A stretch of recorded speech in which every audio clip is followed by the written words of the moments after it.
Finally ইতিহাস তৈরি করে ফেললো বাংলাদেশ।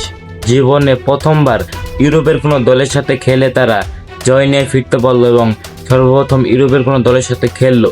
যাই হোক, তপু বর্মন জাস্ট ওয়াও, অসাধারণ দুইটা গোল করছে। হ্যাঁ, বাংলাদেশের মতো একটা টিমের হয়ে খেলে একটা ডিফেন্ডার হিসেবে এক ম্যাচে দুইটা গোল করা মোটেও সাধারণ কোনো কথা না।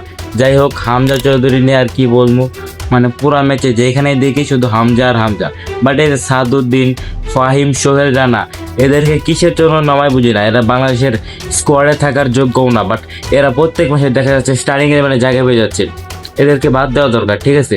এদেরকে বাদ দিলে বাংলাদেশ দলটা আর একটু পরিপূর্ণ হবে আমি মনে করি।